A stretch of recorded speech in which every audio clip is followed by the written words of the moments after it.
Hello, users, and welcome to another Elizabeth City recap. I forgot to do it on the live show today, and so I'm doing this pre-recorded. But either way, the news will be the same. So yesterday was day 117 of protests in the city of Elizabeth City and the county of Pasquotank County over the police shooting of Andrew Brown Jr. There were two distinct demonstrations yesterday. One of them took place outside of a church where they were celebrating Sheriff Tommy Wooten and the Pasquotank County Sheriff's Department for how they handled the Andrew Brown situation, quote unquote. They were singing pro-cop songs, like something about first responders, when you're in trouble, who are you going to call, like our friendly police. Absolute nonsense. And so a couple of people gathered with signs to protest across the street from this church, and some of the churchgoers were not too happy. Upon leaving church, one of them yelled out of their car, "Drug dealer," or something, like, who cares? And so, but either way, we posted up for about an hour, 2 hours or so, and then we got ready for the main demonstration that took place, the main march. And so let me get that video up. Even though this is a pre-taped segment, I am still unable to have my chickens in order.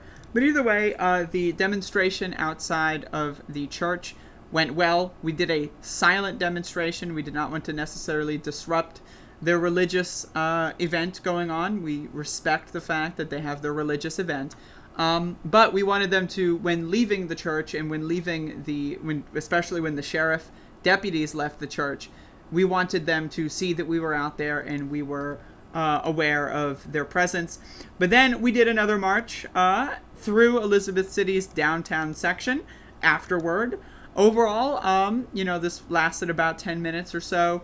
The other event was sort of the main event of the evening, but we still did a march. And we had a pretty good amount of people at the march. Overall, I mean, day 117 was pretty good.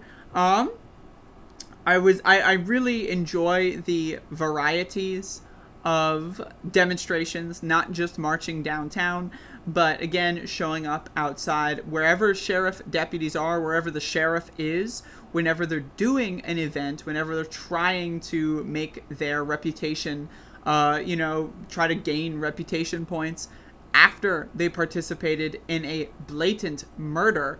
I think it's important to show up and provide people with countering narratives. We had someone approach us during the church demonstration and asking us about the case. They had just moved into town. They had heard that he was a drug dealer who deserved to get shot. And we told them the actual details of the story, and now they know that the Pasquotank County Sheriff's Department has been lying, and they know that the church that they're, they're demoing churches or whatever in the city. Now they know that that one's no good, and so it's important that we allow space in Elizabeth City for the actual real truth to get out, because Elizabeth City exists in a town of rumors. People tell each other what they think is true, and then it's like telephone. They tell someone else, and then it turns into like Andrew Brown was trying to like run down all 7 sheriff's deputies with his car like he was playing Twisted Metal on PlayStation. That's not the case here. This is a cold-blooded execution, and Elizabeth City protesters and demonstrators will not allow the city or the sheriff's department to forget the fact that Andrew Brown was extrajudicially murdered for no reason. And so again, 117 days in a row, folks. It's incredible. It's incredible. I've been doing this every day, and I forgot to do this on the main show today because I was in another world. But this is history in the making, and it's incredible to be a part of it. It's incredible to watch all of this in real time, and I am just super grateful that I'm able to provide any form of support for this moment and this movement. And I'm grateful that people in Elizabeth City are not going to take what happened. They do not take police brutality lightly. It doesn't matter if Andrew Brown was a drug dealer. That's irrelevant. He deserved to have his time in court, and that was stolen from him by the government. And that needs to be understood. It doesn't matter if he was a drug dealer. It just doesn't. If cops can kill a drug dealer, right, then why don't they kill every drug dealer? Why don't they just shoot them dead on the streets? Why don't they shoot drug users dead on the streets?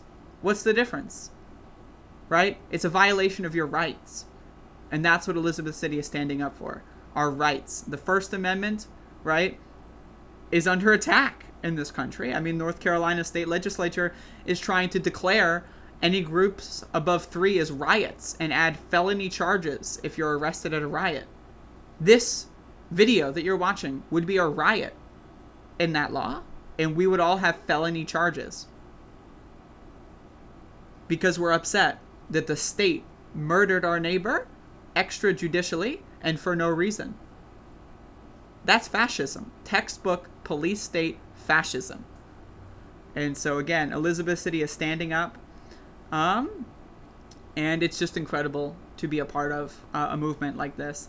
And again, shout outs to everyone in Elizabeth City who's participated in this movement.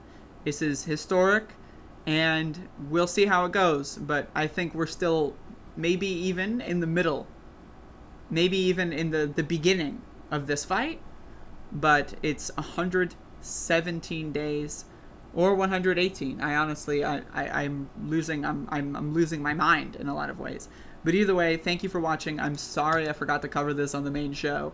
But either way, here it is. Y'all have a good one, and I'll see y'all tomorrow, and I won't forget tomorrow, I promise.